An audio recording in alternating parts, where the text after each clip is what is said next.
Hello everyone, welcome back to my cooking lunch vlog. ಇವತ್ತು ಮಧ್ಯಾಹ್ನದ ಊಟಕ್ಕೆ ಏನಾದರೂ ಸ್ಪೆಷಲ್ ಆಗಿ ಮಾಡೋಣ, ಪ್ರದೀಪ್ಗೆ ತುಂಬಾ ಇಷ್ಟ ಆಗುವಂಥದ್ದು ಅಂತ ಹೇಳಿಬಿಟ್ಟು ಅವ್ರಿಗೆ ಇಷ್ಟ ಆಗುವಂಥ ರೆಸಿಪೀಸ್ನ ಮಾಡ್ತಾಯಿದ್ದೀನಿ. ಅಂದರೆ ಜೀರಾ ರೈಸ್, ದಾಲ್ ಎಲ್ಲವೂ ಸಹ ಒಟ್ಟಿಗೆ ನಾರ್ತ್ ಇಂಡಿಯನ್ ಥಾಲಿ ಥರ ಮಾಡೋಣ ಅಂಥೇಳಿ ಇಲ್ಲಿ ಪ್ರಿಪೇರ್ ಮಾಡ್ತಾಯಿದ್ದೀನಿ. ದಾಲ್ಗೆ ಫಸ್ಟ್ ಪ್ರಿಪೇರ್ ಮಾಡ್ಕೊಬಿಟ್ರೆ ಜೀರಾ ರೈಸ್ ಸಿಂಪಲ್ಲಾಗಿ ಮಾಡಿಬಿಡ್ಬೋದು. ಹಾಗಾಗಿ ಇಲ್ಲಿ ದಾಲ್ಗೆ ಬೇಳೆ ತೊಗೋತಾ ಇದ್ದೀನಿ, ತೊಗರಿಬೇಳೆ ನಾನು ದಾಲ್ ರಾತ್ರಿಗೂ ಆಗೋಷ್ಟು ಮಾಡ್ತಾ ಇರೋದ್ರಿಂದ ಸ್ವಲ್ಪ ಜಾಸ್ತಿನೇ ಹಾಕೋತಾ ಇದ್ದೀನಿ. ಅಂದರೆ 1 ಕಪ್ ಆಗೋಷ್ಟು ನಾನು ತೊಗರಿಬೇಳೆನ ಹಾಕೋತಾ ಇದ್ದೀನಿ.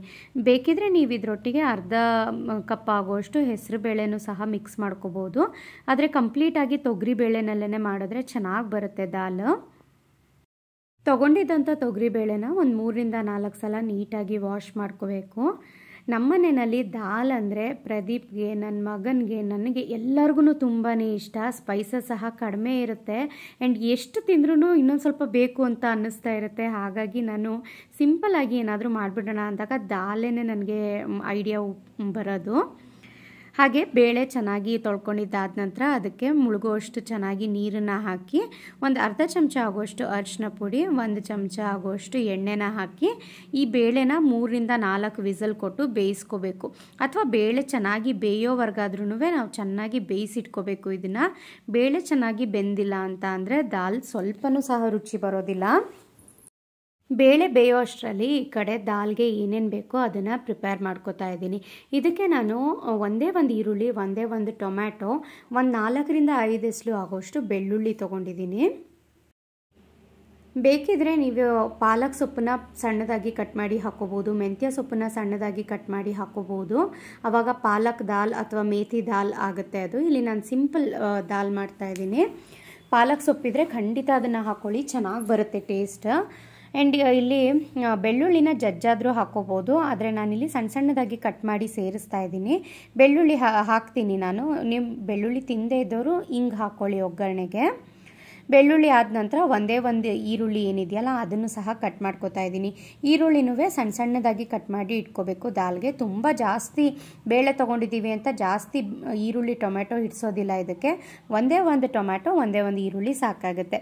ಈರುಳ್ಳಿನೂ ನೋಡಿ ಈ ರೀತಿ ಸಣ್ಣದಾಗಿ ಕಟ್ ಮಾಡಿ ಇಟ್ಕೋಬೇಕು. ಈರುಳ್ಳಿ ಆದ ನಂತರ ಟೊಮ್ಯಾಟೊನೂ ಅಷ್ಟೇ ನಾನು ಒಗ್ಗರಣೆಗೆ ಹಾಕ್ತೀನಿ. ಹಾಗಾಗಿ ಸಣ್ಣದಾಗಿ ಕಟ್ ಮಾಡಿ ಇಟ್ಕೋತಾ ಇದ್ದೀನಿ. ಈ ಕಡೆ ಎಲ್ಲವೂ ಸಹ ಕಟ್ ಮಾಡೋ ಅಷ್ಟರಲ್ಲಿ ನೋಡಿ ದಾಲ್ ಒಂದು 3ರಿಂದ 4 ವಿಸಲ್ ಬಂದು ಆಗಿದೆ ರೆಡಿ. ಅದನ್ನು ಸ್ಟವ್ ಆಫ್ ಮಾಡಿ ಇನ್ನೊಂದು ಸ್ವಲ್ಪ ರೆಡಿ ಮಾಡ್ಕೋತಾ ಇದ್ದೀನಿ. ಹಸಿಮೆಣಸಿನ್ಕಾಯಿ ಎಲ್ಲ ಕಟ್ ಮಾಡ್ಕೋಬೇಕಲ್ವಾ. ಹಾಗಾಗಿ ನಾರ್ತ್ ಇಂಡಿಯನ್ ಥಾಲಿ ಅಂದಮೇಲೆ ಅದ್ರ ಜೊತೆಗೆ ಈರುಳ್ಳಿ ಸಲಾಡ್ ಇಲ್ಲ ಅಂದರೆ ಅದು ಕಂಪ್ಲೀಟ್ ಅಂತಲೇ ಅನಿಸಲ್ಲ. ಹಾಗಾಗಿ ಚಾಪಿಂಗ್ ಕೆಲಸ ಎಲ್ಲ ಮುಗ್ದೋಗ್ಬಿಡುತ್ತೆ. ಇದೊಂದು ಸಲಾಡ್ಗೆ ರೌಂಡಾಗಿ ಈರುಳ್ಳಿನ ಕಟ್ ಮಾಡಿ ರೆಡಿ ಮಾಡ್ಕೊಬಿಡೋಣ ಅಂತ ಇಲ್ಲಿ ಈರುಳ್ಳಿ ಸ್ಲೈಸಸ್ನ ಸಹ ರೆಡಿ ಮಾಡಿ ಇಟ್ಕೋತಾ ಇದ್ದೀನಿ. ಇವಿಷ್ಟು ಕಂಪ್ಲೀಟ್ ನಾನು ದಾಲ್, ಜೀರಾ ರೈಸ್ ಎಲ್ಲ ಪ್ರಿಪೇರ್ ಮಾಡೋಕ್ಕೆ ನನಗೆ ಒಂದು 40 ಮಿನಿಟ್ಸ್ ಟೈಮ್ ತೊಗೋತು. ಇಲ್ಲಿ ನೋಡಿ ಎಲ್ಲವೂ ಸಹ ರೆಡಿ ಮಾಡಿ ಇಟ್ಕೊಂಡಿದ್ದೀನಿ. ಇದೆಲ್ಲ ರೆಡಿ ಆಗೋ ಅಷ್ಟರಲ್ಲಿ ದಾಲ್ ಪ್ರಿಪೇರ್ ಮಾಡಿಬಿಡೋಣ ಅಂತ ಅಂದರೆ ಪ್ರೆಷರ್ ಇನ್ನೂ ಹೋಗಿರಲಿಲ್ಲ. ಸೊ ಪ್ರೆಷರ್ ಹೋಗಿಲ್ಲ, ಈಗಲೇ ಏನಕ್ಕೆ ಕುಕ್ಕರ್ನ ಓಪನ್ ಮಾಡೋದು, ಫಸ್ಟ್ ಜೀರಾ ರೈಸ್ ಪ್ರಿಪೇರ್ ಮಾಡಿಬಿಡೋಣ, ಆನಂತರ ದಾಲ್ ಪ್ರಿಪೇರ್ ಮಾಡ್ಕೋಬೋದು, ಜಸ್ಟ್ ಒಗ್ಗರಣೆ ಹಾಕೋದಷ್ಟೇ ಅಲ್ವಾ ಅಂಥೇಳಿ ಇಲ್ಲಿ ಜೀರಾ ರೈಸ್ನ ಇವತ್ತು ಎಲೆಕ್ಟ್ರಿಕ್ ಕುಕ್ಕರ್ನಲ್ಲಿ ಮಾಡೋಣ ಅಂತ ಎಲೆಕ್ಟ್ರಿಕ್ ಕುಕ್ಕರ್ನ ತೆಗೆದಿದ್ದೀನಿ. ಇದು ಆಲ್ಮೋಸ್ಟ್ 1 ಇಯರ್ದಿಂದ ಯೂಸ್ ಮಾಡಿರಲಿಲ್ಲ ನಾನು. ಆನ್ ಆಗುತ್ತೋ ಇಲ್ವೋ ಅನ್ನೋದೇ ಡೌಟಲ್ಲಿತ್ತು. ಬಟ್ ದೇವ್ರ ದಯದಿಂದ ಆನ್ ಆಗಿದೆ. ತುಂಬಾ ಚೆನ್ನಾಗಿ ಸಾಫ್ಟಾಗಿ ಆಗುತ್ತೆ ಇದರಲ್ಲಿ ಎಲೆಕ್ಟ್ರಿಕ್ ಕುಕ್ಕರ್ನಲ್ಲಿ. ಈ ರೈಸ್ ರೆಸಿಪೀಸ್, ಪಲಾವ್ ಆಗಲಿ ಯಾವುದೇ ಆದ್ರೂ ಚೆನ್ನಾಗಾಗುತ್ತೆ. ಅಂದರೆ ತಳ ಹಿಡಿಯೋದು ಅಂತ ಹೇಳ್ತೀವಿ ನೋಡಿ, ಕೆಲವೊಮ್ಮೆ ಕುಕ್ಕರ್ನಲ್ಲಿ ಕಡಿಮೆ ನೀರು ಹಾಕಿ ಉದ್ರುದ್ರಾಗಿ ಬರಬೇಕು ಅಂತ ಕಡಿಮೆ ನೀರು ಹಾಕಿದಾಗ ತಳ ಹತ್ತಿಬಿಡುತ್ತೆ. ಬಟ್ ಈ ಎಲೆಕ್ಟ್ರಿಕ್ ಕುಕ್ಕರ್ನಲ್ಲಿ ತಳ ಹಿಡಿಯಲ್ಲ, ತುಂಬಾ ಚೆನ್ನಾಗಿ ಸಾಫ್ಟಾಗೂ ಬರುತ್ತೆ ಆ್ಯಂಡ್ ಉದ್ರುದ್ರಾಗೂ ಬರುತ್ತೆ rice recipe. Jeera rice usually ಉದ್ರುದ್ರಾಗೇ ಇರಬೇಕಲ್ವ, ಹಾಗಾಗಿ ನಾನು ಎಲೆಕ್ಟ್ರಿಕ್ ಕುಕ್ಕರ್ನಲ್ಲಿ ಮಾಡ್ತಾಯಿದ್ದೀನಿ. ಕುಕ್ಕರ್ ಸ್ವಲ್ಪ ಬಿಸಿ ಆಗ್ತಾ ಇದ್ದ ಹಾಗೆ ಇದಕ್ಕೆ 2 ಚಮಚ ಆಗೋಷ್ಟು ತುಪ್ಪ ಹಾಕಿದ್ದೀನಿ.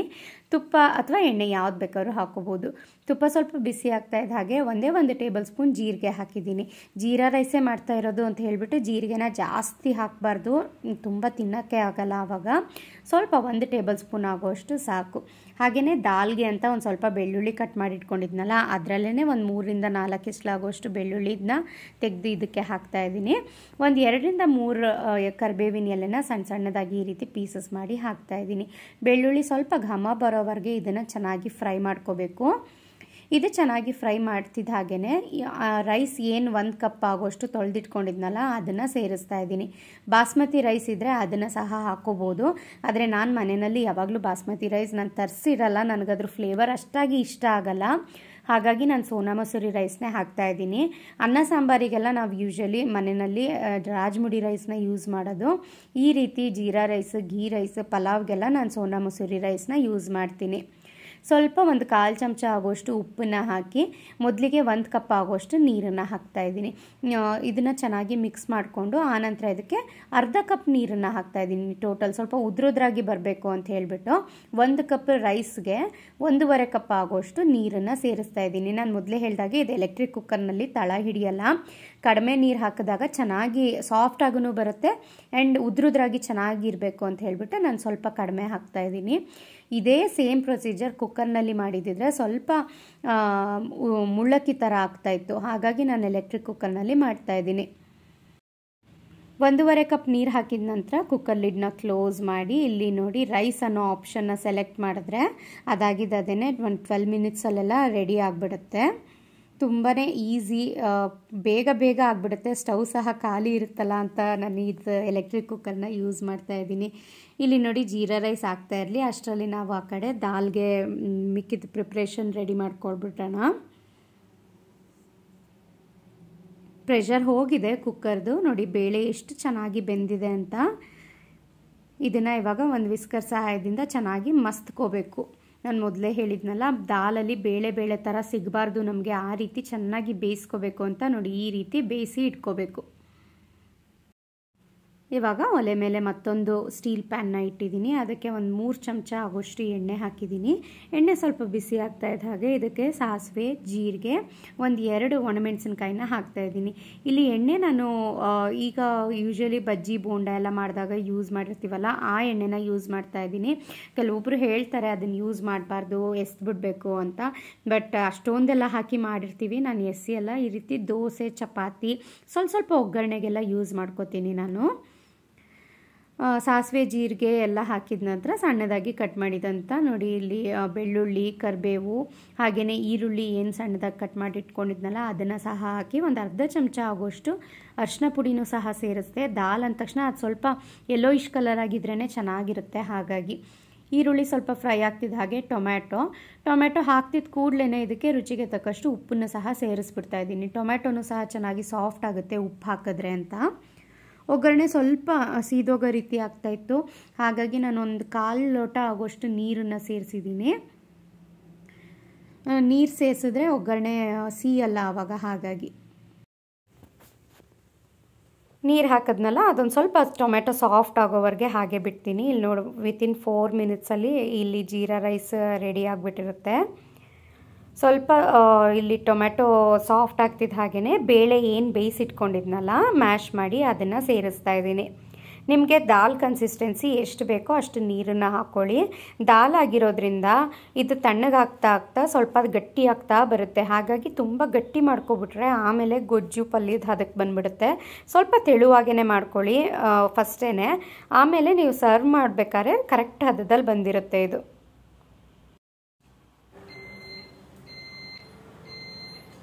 ಎಲೆಕ್ಟ್ರಿಕ್ ಕುಕ್ಕರ್ ಬೀಪ್ ಸಹ ಆಯಿತು, ರೆಡಿಯಾಗಿದೆ ಅಂತ. ಈ ಕಡೆ ದಾಲ್ ಸಹ ಒಂದು ಕುದಿ ಬರೋವರೆಗೆ ಕುದಿಸಿದ್ರೆ ರೆಡಿ ಆಗಿಬಿಟ್ಟಿರುತ್ತೆ.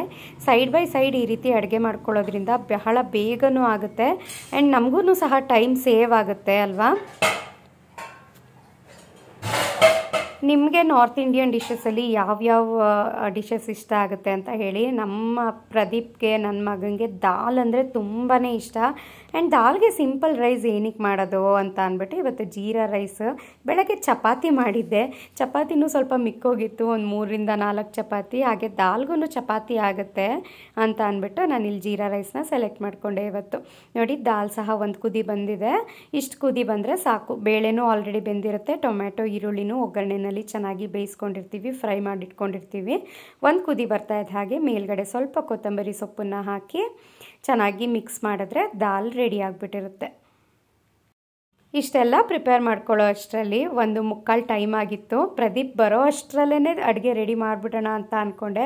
ಬಟ್ ಅವ್ರು ಅಷ್ಟರಲ್ಲೇ ಮನೆಗೆ ಬಂದರು. ಬೇಗ ಬೇಗ ಮಾಡಿಬಿಡ್ಲಿ ಎಲ್ಲವೂ ಸಹ ಅಂತ ಹೇಳಿಬಿಟ್ಟು ಇದ್ರದ್ದು ಪ್ರೆಷರ್ ಹೋಗೋಕ್ಕೆ ಬಿಟ್ಬಿಟ್ರೆ ಬೇಗ ರೆಡಿ ಆಗಿಬಿಡುತ್ತೆ ಅಂತ ಇಲ್ಲಿ ಎಲೆಕ್ಟ್ರಿಕ್ ಕುಕ್ಕರ್ದು ಪ್ರೆಷರ್ ಹೋಗೋಕ್ಕೆ ರೆಡಿ ಮಾಡಿದ್ದೀನಿ. ಹಾಗೆಯೇ ಮಧ್ಯಾಹ್ನದ ಊಟಕ್ಕೆ ಹಾಗೆ ರಾತ್ರಿ ಊಟಕ್ಕೆ ನಮಗೆ ತಿಳಿ ಮಜ್ಜಿಗೆ ಇಲ್ಲ ಅಂದರೆ ಆಗೋದೇ ಇಲ್ಲ.